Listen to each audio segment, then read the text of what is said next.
Well, the first thing that came to mind was, and so I just had this kind of like, yeah, I mean, you do get a bit of discounts and stuff because you have your, what's it called? Anyways. Do you suffer from hesitation during the IELTS speaking test?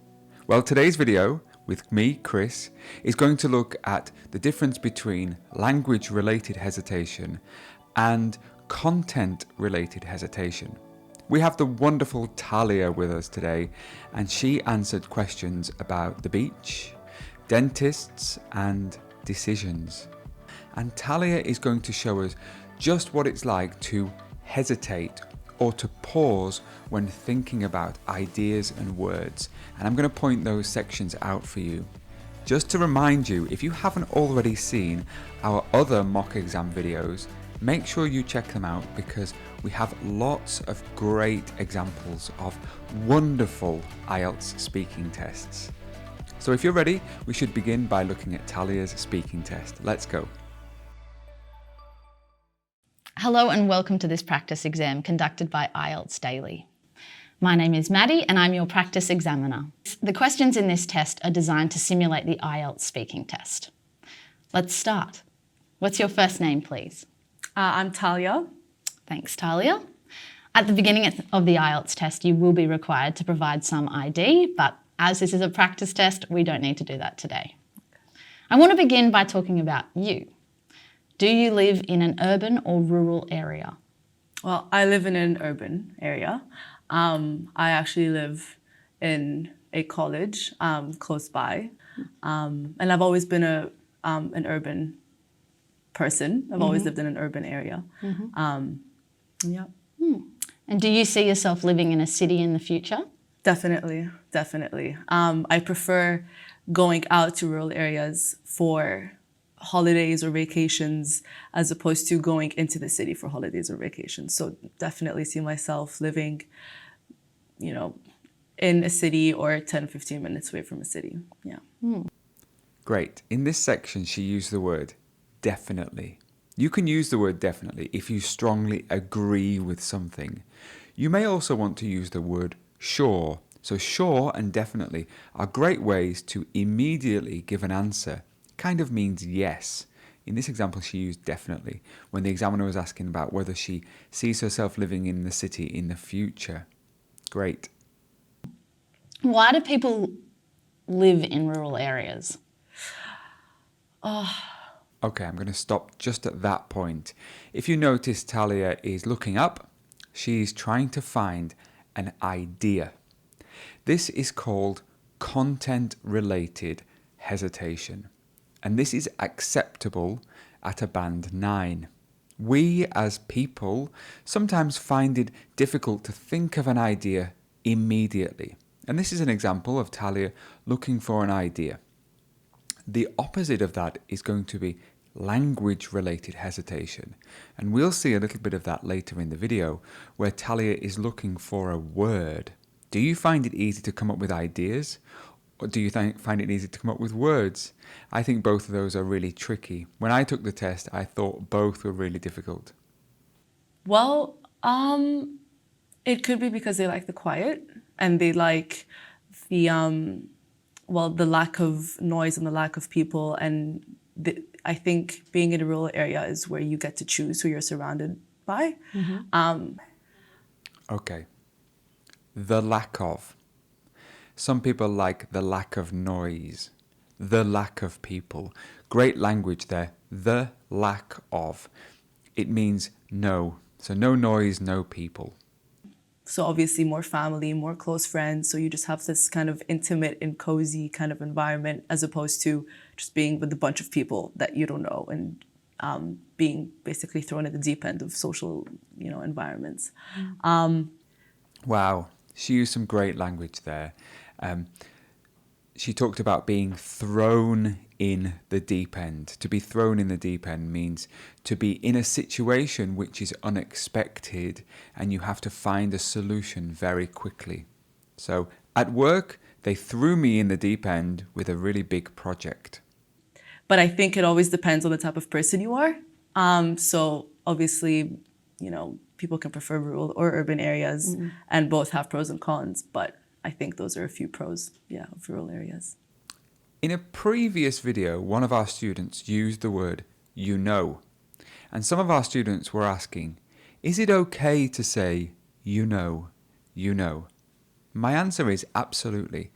Language must be natural in the IELTS speaking test, so you have to use language which you would use every day.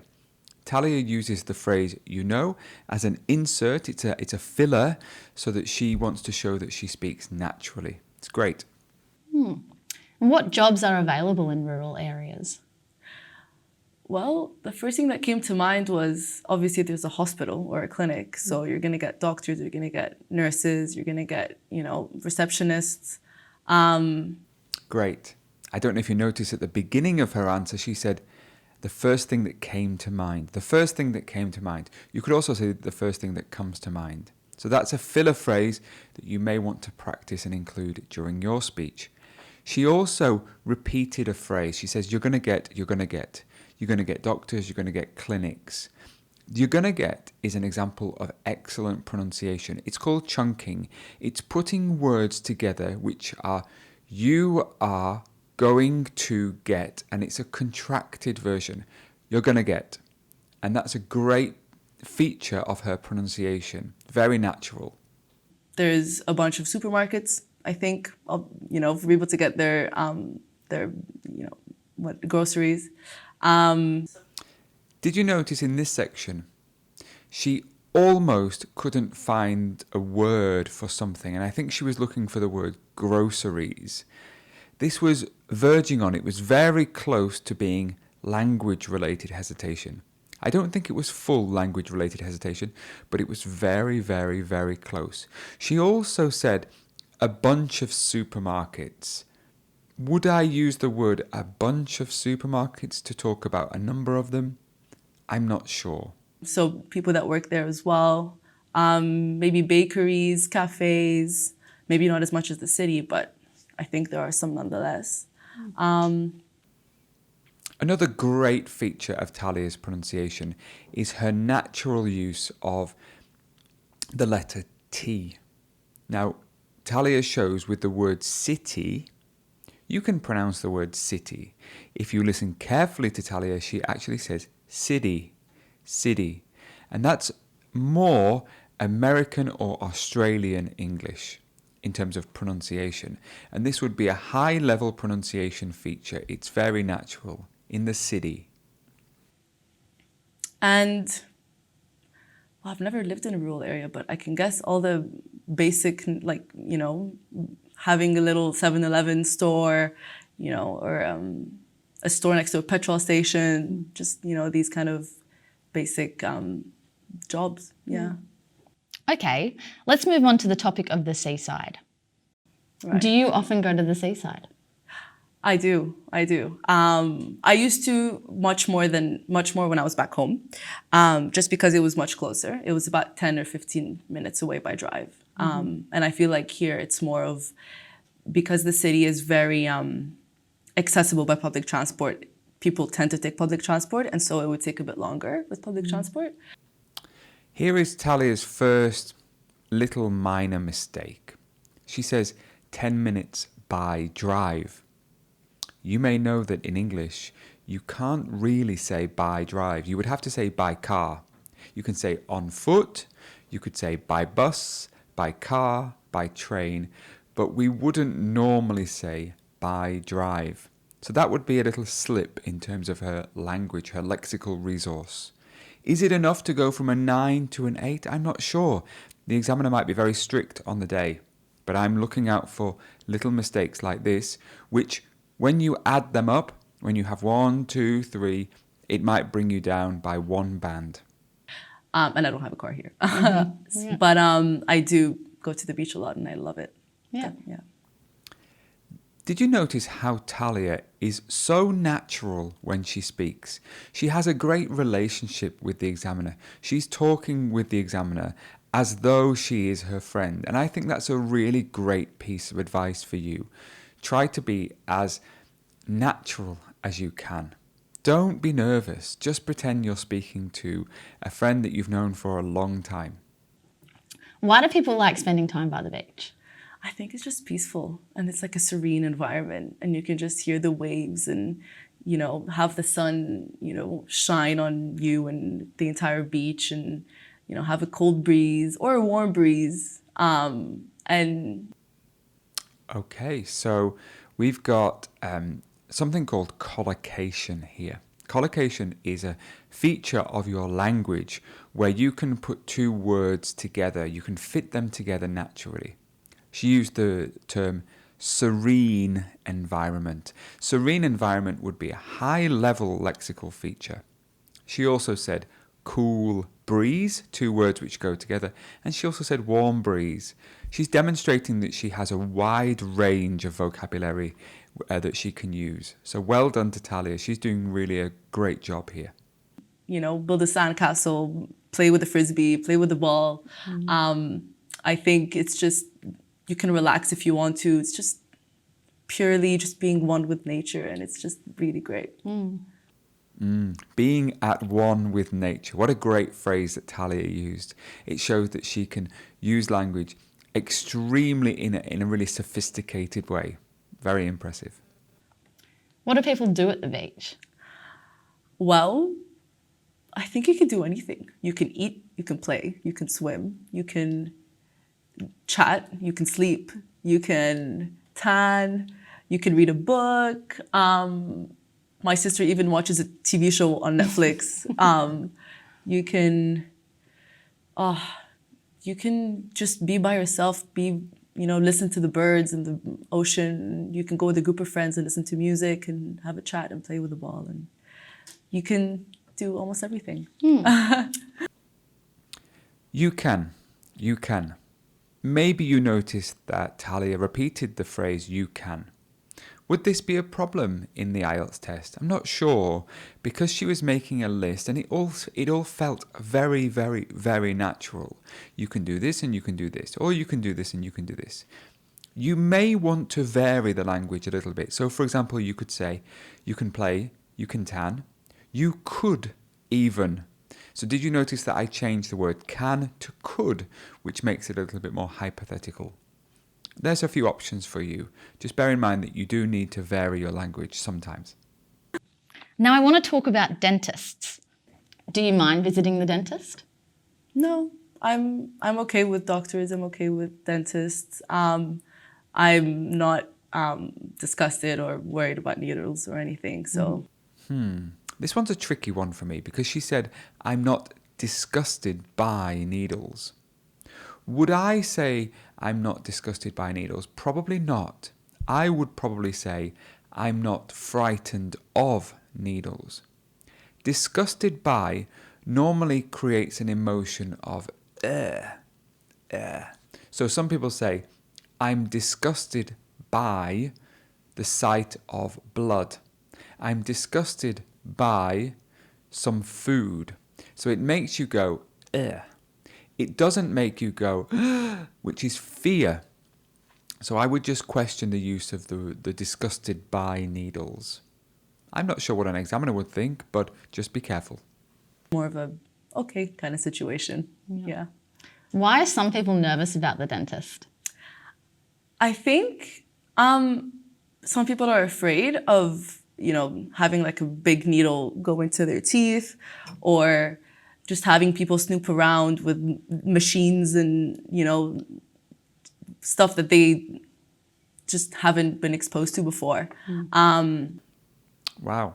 Snoop around. Snoop around is a great piece of vocabulary. It means to look around, but kind of secretly. A detective will snoop around a crime scene after a crime. So snoop around. A criminal might even snoop around a house very quietly. So the word snoop around is great language. And I think it's the fact that they don't necessarily know what the doctor's doing. Like they don't exactly know what the protocol is. So obviously they just have this, I don't want to say curious, but they're just kind of, they don't know what to expect. And that kind of makes them anxious, which is understandable, but yeah. Is visiting the dentist expensive in your country? Yes, well, every kind of healthcare is expensive in my country because it's not subsidized by the government. So basically, you get a to get healthcare, you need to have a job, and that job basically provides like the healthcare. And so, yeah, I mean, you do get a bit of discounts and stuff because you have your what's it called? What's it called? Anyways, Okay, there are two important things that I want to talk about in this section. You will hear that Thalia said a bit of discounts. Discounts are countable, which means that you probably can't say a bit of discounts. She would have to say you can get a few discounts. But the most important thing that I want to cover in this section is language-related hesitation. Do you remember earlier Thalia had some content-related hesitation? In this section, you could see her saying, what's the word? She is struggling to find a word, and this is called language-related hesitation. In the fluency and coherence section of your mark, if we look at the fluency and coherence section, you will see that it says that language-related hesitation is not possible, and therefore she will probably be stuck at a band 8 in the FC, in the fluency and coherence section. She's been doing so well so far, but probably would be stuck at a band 8 for this particular part. but it is expensive. Yeah. Great. I'm going to give you a topic and I'd like you to talk about it for 1 to 2 minutes. Before you talk, you'll have 1 minute to think about what you're going to say. You can make notes if you wish. Here is a paper and a pencil for making notes, and here is your topic. I would like you to describe a difficult choice you had to make. You have 1 minute to prepare.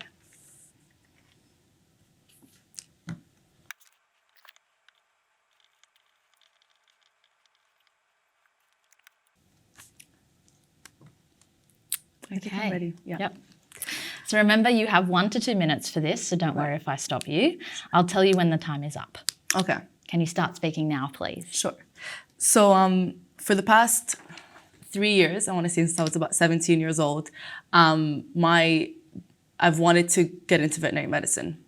And that's been something that obviously I've researched. I've had to chat to people, like I've chatted to people about. I did a couple internships and I found that I really loved it. The issue is that in terms of income, so the income isn't very high for veterinarians, especially if you don't have your own clinic. And another issue is that it's highly competitive to get into vet school.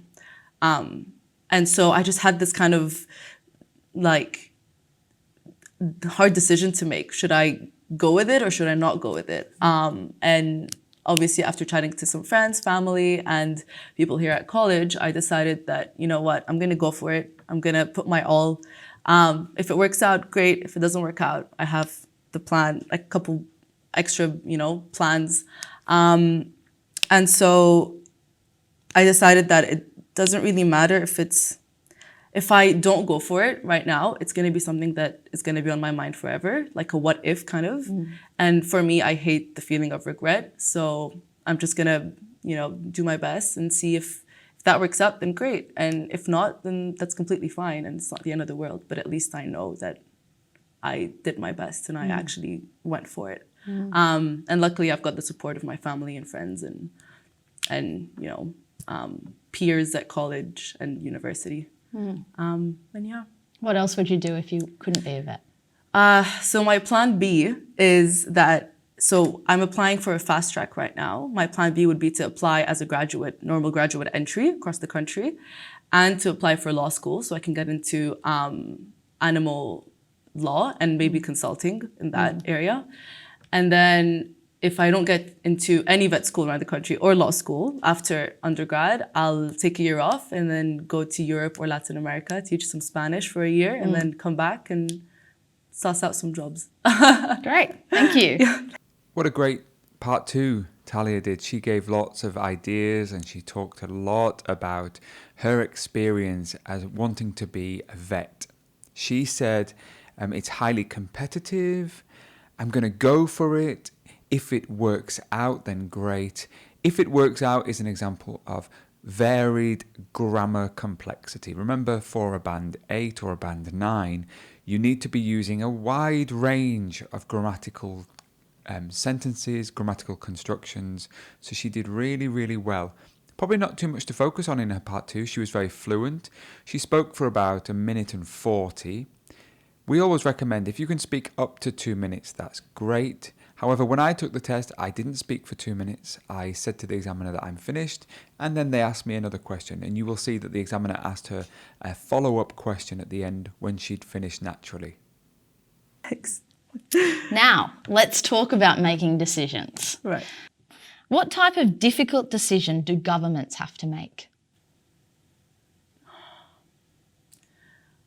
Where taxpayer money goes.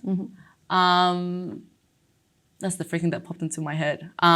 So obviously, you've got the taxpayer money that is taken from, the citizens of the country. And so how would a government properly choose where to put this money or where to invest this money?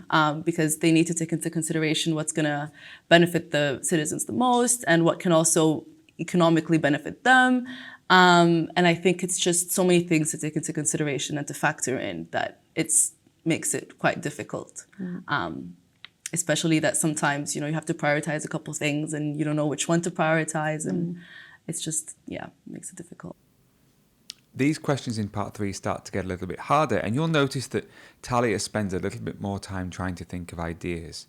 So be prepared in your test to have ideas about investment or government spending. It's a common topic. So where do you think governments, or what difficult decisions should governments make when they are thinking about investing money? So is money going to be invested into healthcare? Is it going to be invested into education? Some of the difficult decisions might be going to war. If they have a conflict with another country, that's a very difficult decision. So think about ideas before your test. Should young people be given more decision powers? Like in the government? Like in that kind of situation? I think the legal age being 18 is good because, and I think individuals that are 18 and older, so adults, already have, Okay, I'm going to interrupt Thalia here. You'll see she's really struggling to find ideas, and maybe she didn't quite get the question, so she asked the examiner for some clarification. It's okay for you to do that. You might want to say, could you explain a little bit more about what you mean or what your question is? It's totally normal for you to do that in part 3. You can't do that in part 1, but you can do in part 3. So if you're struggling to think of ideas, just say, could you explain that in another way? But Thalia is really finding it difficult. She does give an answer at the end, so I wonder whether the examiner would mark her down for some fluency here. It's a voice, so whether that is in voting or whatever it is, or sometimes the fact that the government actually listens when they protest, I think that's already a great step and a great thing that's happening. And I think, yeah, because at the end of the day, the government takes what the citizens want into consideration. So as long as they're listening and taking it into consideration, that's, I think, what's important, as long as they're not just turning a blind eye to what the people are saying. Okay, so she again hesitated a little bit, but then she started talking more. And she also said, as long as they are not turning a blind eye, as long as they are not turning a blind eye, that means as long as they are not ignoring people. It's a great idiomatic phrase, shows that she has wide variety of language. Why are elections important? Because it helps bring out the democracy of a country. I think that having an election means that everyone's voice can be heard. And at the end of the day, that's what you want. You don't want to, otherwise it's not a country that you'd want to live in. And it'll be more of a rule as opposed to just a democratic kind of government, democratic life. And I think having your voice heard kind of makes you feel like you're important and you have a place in this country and in this whatever kind of environment. And I think that's enough. It makes you, respect it more. It makes you fight for it more. It makes you, defend it more. And I think that's, something very important. Great. Thank you very much. That is the end of the speaking test. Wow. What did you think of Thalia? I was super impressed with her speech today. I think she gave a great test. What do you think? If you have any ideas, leave them in the comments section. We'll talk about her score now. What would you score Thalia if you were to be the examiner? Would you score her a 9? Would you score her an 8? Or maybe even a 7? Tell us what you think in the comments section below. Tell us what your favourite part of her speech was. Well, in my view, I'm going to talk about the areas that she did the best. So she scored for me a 9 in pronunciation. Her pronunciation was almost flawless throughout. She didn't really make any mistakes. She had lots and lots of natural features of pronunciation. So we talked about chunking. The speech flowed really, really well. And she had just really clear enunciation of her words. So she scored a 9 for me.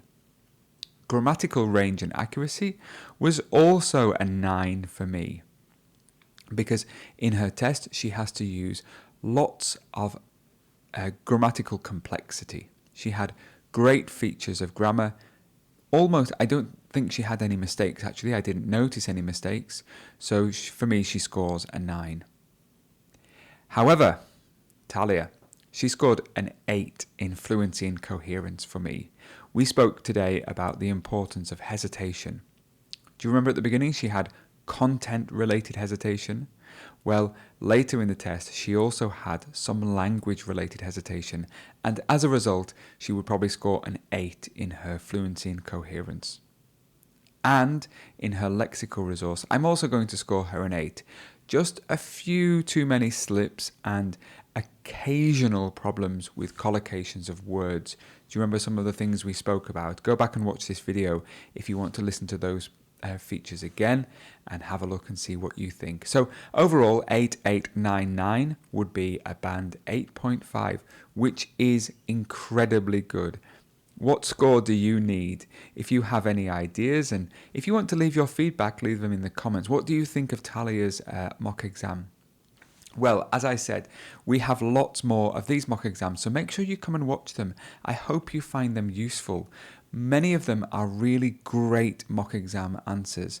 They are very high band levels, so just make sure that you watch them, learn from them, and try to copy some of them. Don't memorize language word for word, but try to look at the features of their speech. How are they pronouncing words? What type of language are they using? How natural does it feel? Because in the test, I want you to be as natural as possible. My name is Chris from IELTS Daily, and I really hope that you enjoyed this video. I hope to see you in another one. So for now, take care, and I'll see you soon.